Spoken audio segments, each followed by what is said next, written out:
Welcome to A Scrap Life, a podcast solely focused on the hustlers, grinders, operators, and business owners who live and breathe the scrap metal industry every day. We are the original recyclers. No suits required, just guts and hard work. Here is your host, Brett Eckhart. All right, it's official. Bulls versus Bears, number one of the year, January 2023. Here we come. And I'm feeling pretty good about where I sit today on the Bulls side of this market. I got my man Chad Ellerbrock on with me once again to give me all the good news we're looking at here in the great month of January. Regardless of what the stock market did today and what the dollar did today, we'll just kind of count that out. What's going on, man? How was Christmas?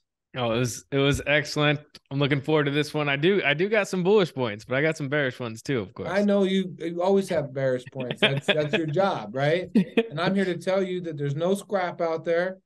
And if you got some bandwidth, if you got some cash flow or whatever, then January and you were able to hold through December into January, you're probably going to do okay this month, and maybe even next month. So let's get this party started. I mean, that's the first question you got to ask. Everybody's so excited. How bad are your flows? Let's just get this over with. They're shit.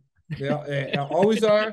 They're never good. I don't care if it's beautiful outside and the price of HMS is 500. There is no flow.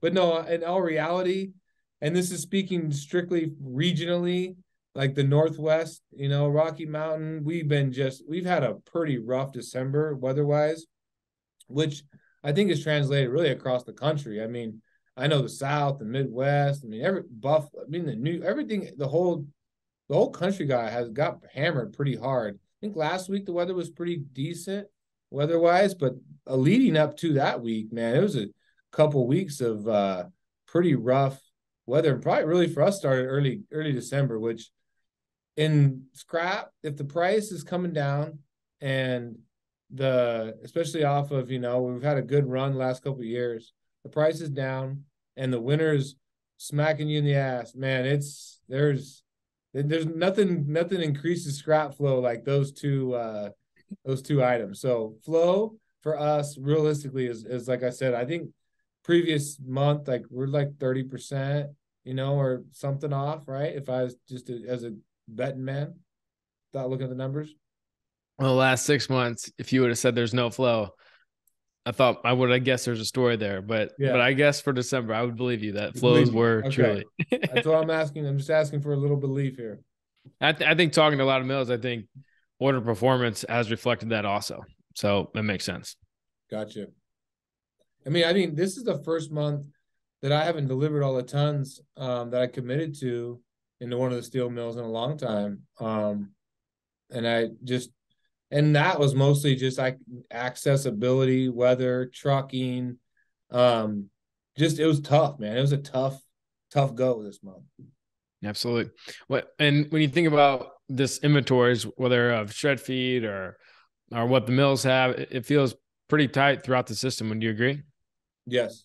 Yeah, I think there's just not a lot of scrap out there right now. And I think I don't know that the market is super strong on the demand side, other than I feel like this is a pretty supply driven price move this month. I would agree. I got some charts that just talk just about that. I'm excited. I bet you do. One thing I love about this podcast is we get a few charts in our life. So before we get into that, tell me about when we're talking about inventories. Tell me about like aluminum, copper. I know you keep track of those of inventory levels. Where are you seeing on that? Same, man. I mean, ultimately, and I was talking to some guys that like say buy let's say AC rads, aluminum copper radiators, and they're like, man, where's the inventory? And that the price is they're pushing the price, trying to get and to buy scrap, and I'm like, hey, we don't see as many AC radiators in December over here in Idaho. Like that's not an item. Like we're replacing old furnaces here at this time of year. But so I mean, you see items like that. I mean, you're not seeing it a lot of. The price of copper was pretty dang good for a long enough time that it cleared a lot of inventory out, people that were saving and kind of looking for that good number. So the day-to-day scrap is flowing, the peddlers scrap, but we see a lot of scrap on the construction side too, right? New home build, new commercial construction. And once that slows down along with the rest of it, then you definitely see the effects on those markets as well. So, we're not seeing the big demo project, the big demo scrap. We're not seeing, at least we didn't in probably the last quarter of the year. A lot of the, just the construction type material that you would see on a volume basis. It makes sense. It sure does feel like things are slowing down here in the States, but China, on the other hand, it feels like for the first time in a long time, they woke up. And so we've seen the Shanghai steel rebar prices, those jumped around just shy of 9% month over month here. Yeah, I think that's, we've talked about this and hashed this back and forth, and I've been kind of just him and hawing about it, waiting. Like I feel like once they open up, and it's going to be hurtful. We're going to feel the pain on oil, I think, at some point, right? I mean, you hear people talking about it, and if there's real demand there, man, we're going to feel it. But the benefit of that is we should be able to get some of the advantages of that, market opening back up on the commodity side. So, yeah, it's going to drive the price of oil up, which should drive the price of fuel up, but hopefully it drives the price of scrap up along with it, right? Absolutely. And, I look at this iron ore chart, it looks very similar to that Shanghai rebar chart. I would love to see this chart stretch to like pre-COVID and see the elevator, escalator, up downs of that whole deal. Because I'm curious, how does 103 compare to 2019? Yeah, that's a great question. I don't off the top of my head. I mean, okay. This goes back to March and it was at 160. So yeah, okay. But it's either way. I feel like you could argue this is a bullish chart. I mean, it looks like we've broke through some lower lows on the left, so I like it. Yeah, I think it shows at least some potential opportunity, right? Yeah, absolutely. And thinking about what else? Another bullish point here. We have pull up the hot roll chart. So we've seen this jump around just shy of 9%, went from 673 to 736. So I think this is a good sign too. Yeah, I mean, at least it shows that it's trying to find a bottom, right? I mean, you saw what happened, like at the beginning. I think the beginning of 2022, that February, March, I mean, that big just pop was obviously Russia.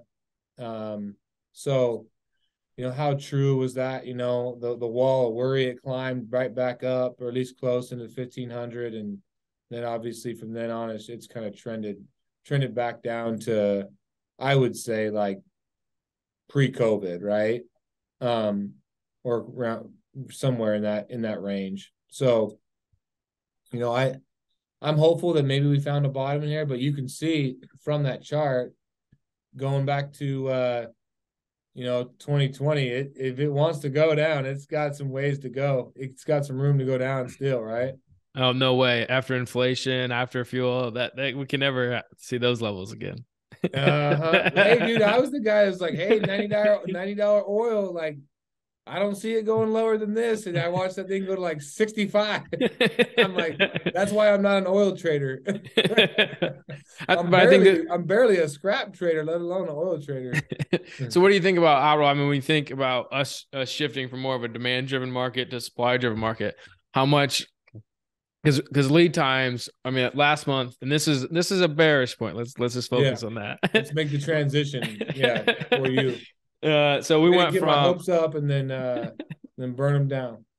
Yeah. So we went. If you look, well, we're going the wrong way here. But if you look at the steel lead times, we went last month at this time we we're at 4 to 5 weeks on hot roll. Now we're at 3 to 4, 3 to 4 weeks. So no one. I don't think anyone's saying, hey, this market's going to go up because the demand is so frothy. How much of that is supply driven, supply availability in your opinion, Chad? Just because, I mean, obviously more capacity it has came on this year, and more capacity is coming, right? So does that, if we get some export opportunities to open back up, and then we get some more, capacity, here in the US, what does that do to future, cut grade, prime prices? That should be bullish in the medium term to long term, right? Well, I think it's going to increase the volatility. And so last year, some years you see a lot of contracts being done, and you're going to have a pretty steady market because there are so many contracts. This year, I think if you're a buyer, steel buyer especially, you're probably, with all the new capacity coming online, you're not real excited to lock in any big contract, because we don't know if this is the bottom, and the way things are projected to feel in 2023. Why would anybody be real excited to get into a long-term contract? Yeah. With that being said, if we're living in this world and all of a sudden demand does tick back up even for a quarter, I think you could see some volatility in the market, which could be helpful. Yeah.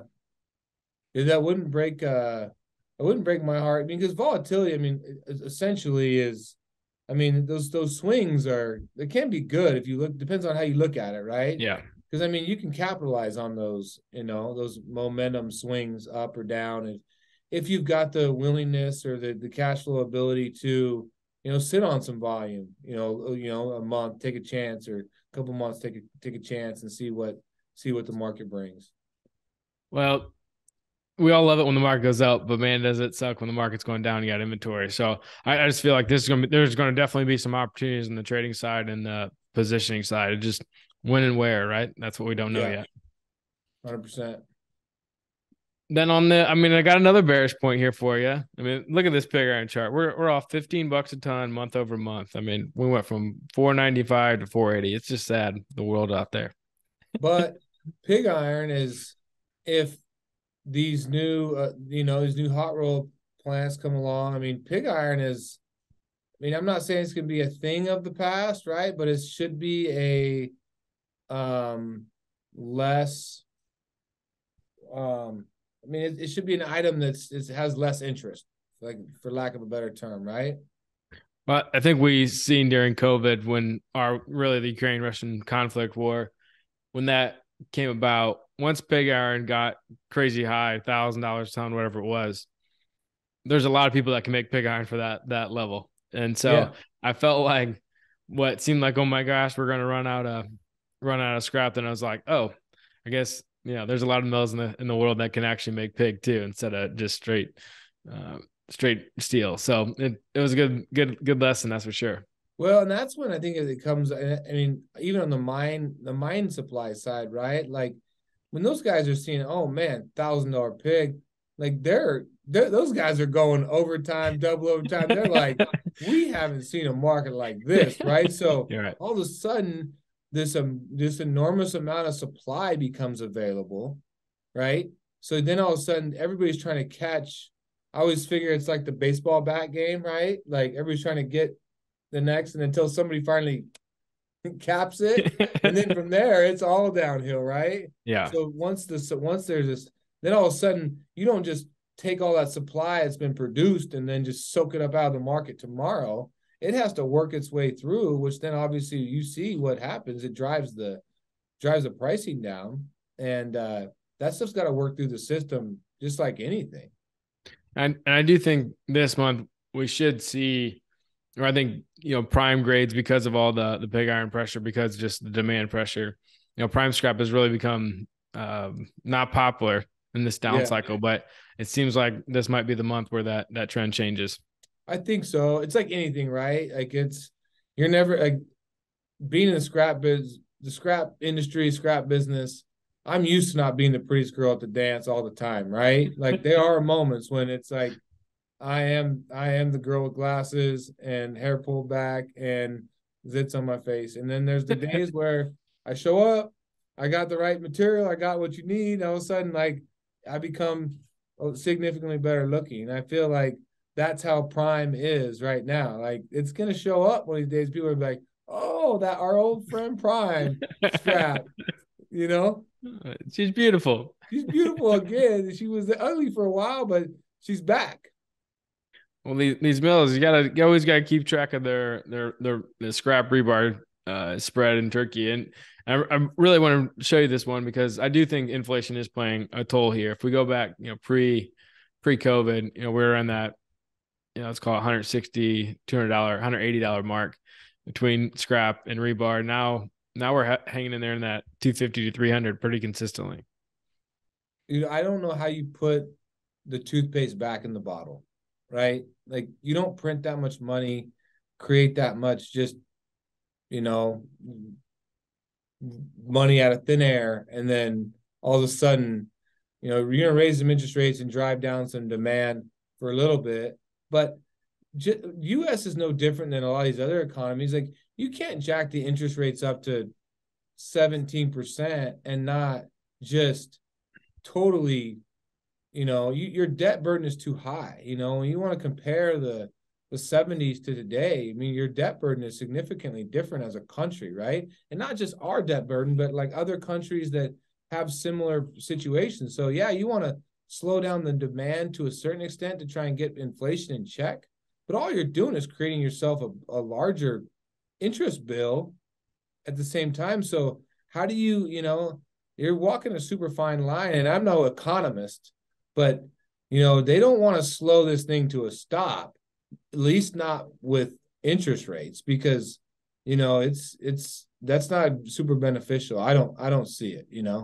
Well, so do you see rebar going back to 180? Like, I don't. I mean, it could. I mean, depends on what 23 looks like, but I don't see it going to 180. Well, I think that's very similar with the hot roll buyers. I just don't think they're real excited to take big long-term contracts because 2023 feels like it's going to have a lot of uncertainty. Yeah.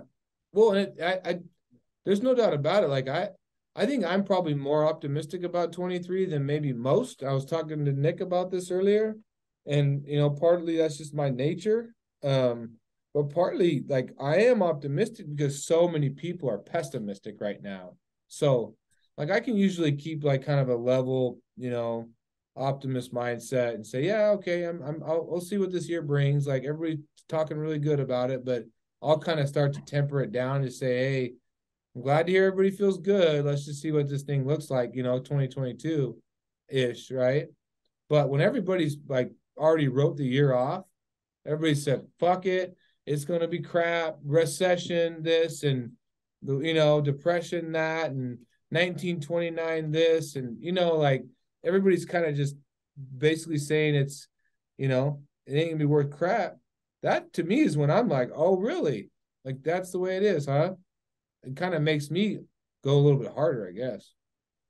Well, I'm not very smart, but I do listen to some smart people. And Elon Musk was on a podcast I was listening to, and he's just sold a big slug of Tesla stock. And, the question was, why'd you do that?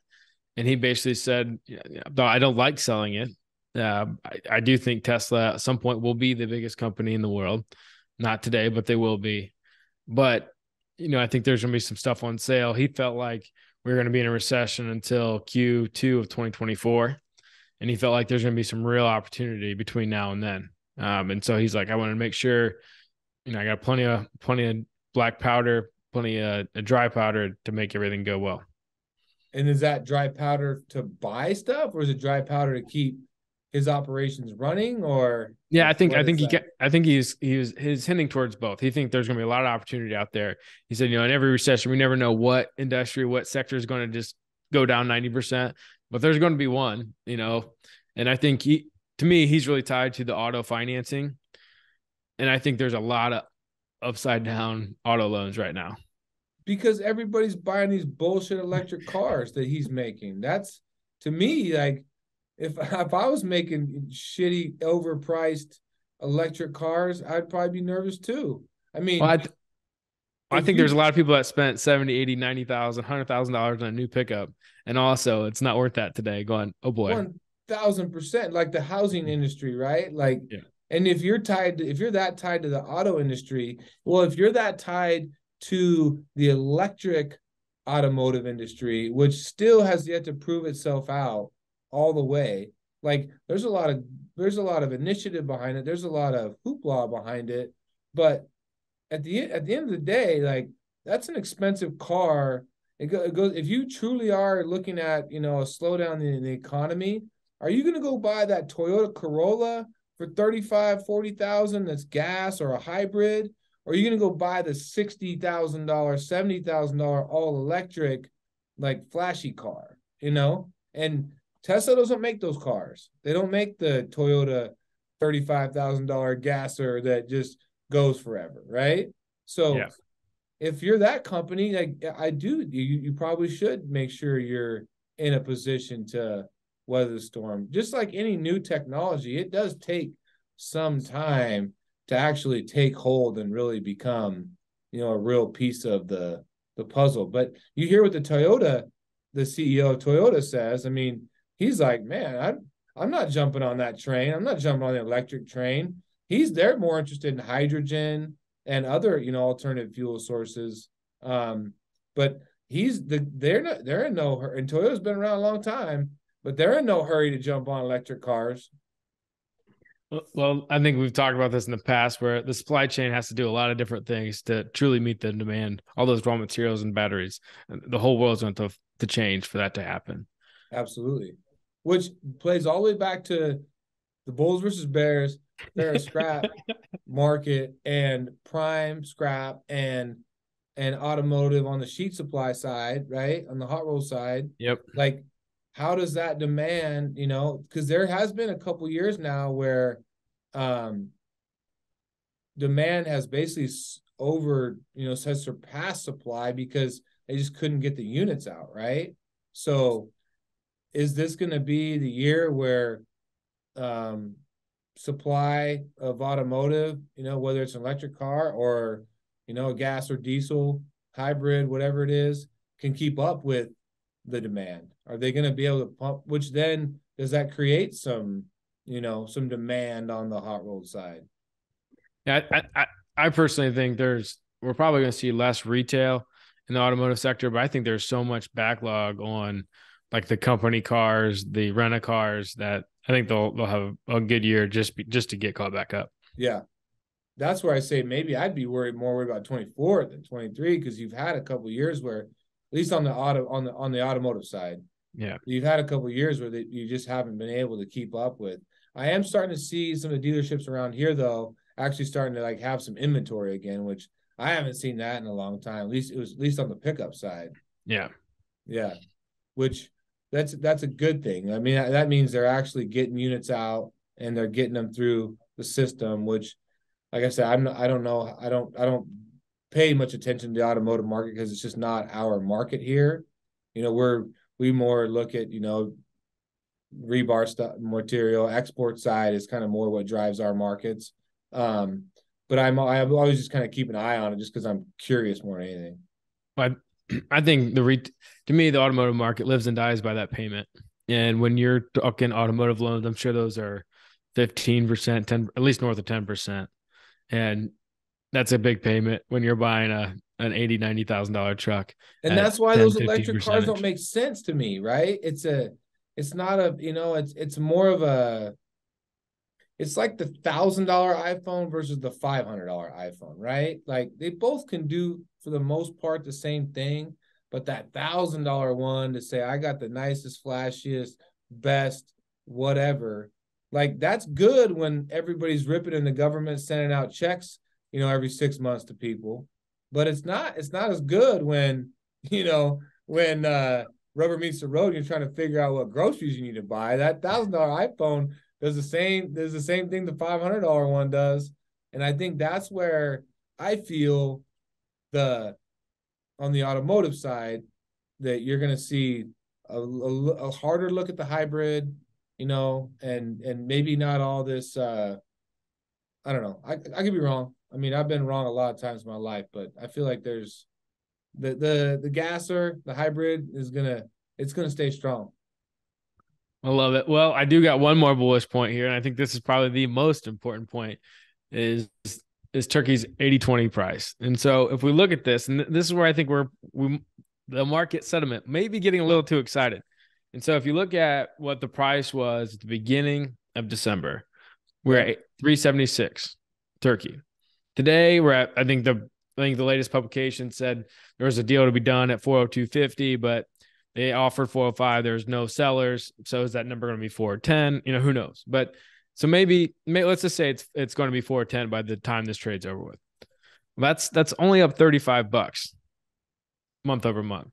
Yeah. So if we go way north of that in the next, 30, 60 days, unless that price continues to elevate, there's going to be a day when this market corrects itself.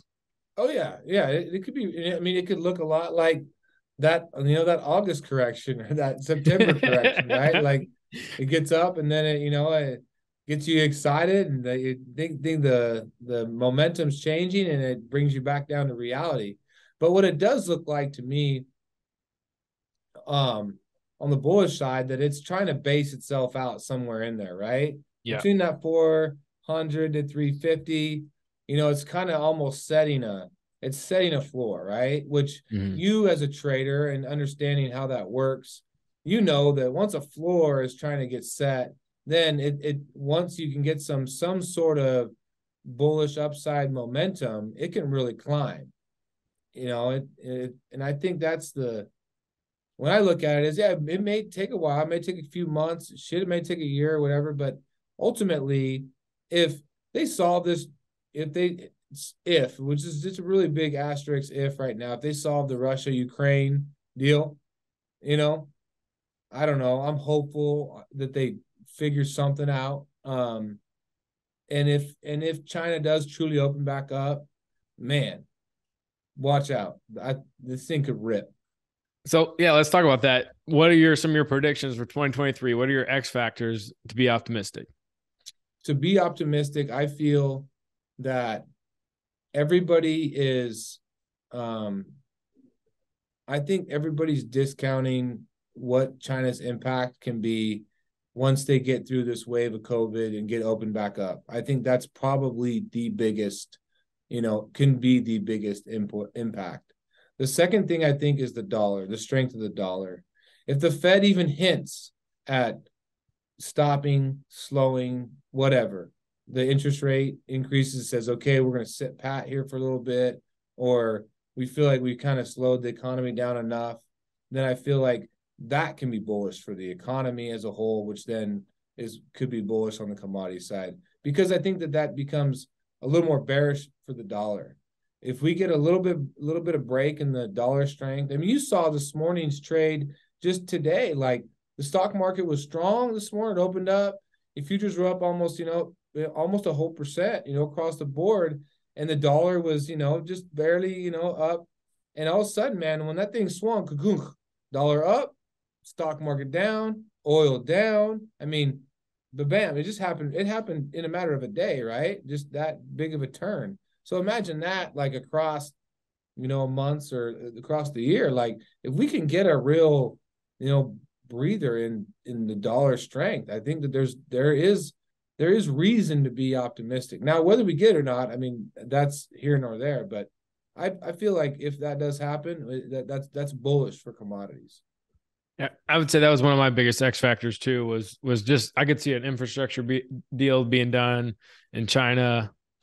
If that would happen, if for some reason China would really turn on the stimulus, I think that would affect the whole world of commodities. And the Asian market, and this is only speaking about the West Coast markets, right? Like export side. Like we benefit from strong Asian markets on the West Coast. It's just like Turkey. The East Coast markets, the Gulf, like they benefit a little bit more from a strong Turkey market than, we do over here in the Northwest. Like that doesn't really affect us that much. It does help the overall market and where scrap moves and kind of how and the direction it goes, but it's not a huge factor for what we're doing, right? But the Asian market, if that thing opens up and starts to push, all of a sudden, if you have a lack of supply, And then these export markets they turn on a little bit, a little breather in the dollar, man, and the sentiment, everybody being like already kind of writing this year off, like, it's just a shit year, just count on a recession coming, I feel like the US is a little more resilient than most people kind of give us credit for. Yeah. All right. So here's your other prediction I want you to make. Today, let's just call it turkeys for around $400 for heavy male. Is in January 1st, 2024. Are we going to be a higher or lower price? Higher. I'm a bull. Higher. Higher. Always. The price should always be higher. And you know what? I mean, don't worry. We're just going to keep printing money and sending it to other countries. And we're just going to keep printing money out of thin air. So you're telling me the price of commodities, as a whole, a year, 2, 5 from now are going to come down. I mean, I don't know, man. I mean, in what currency?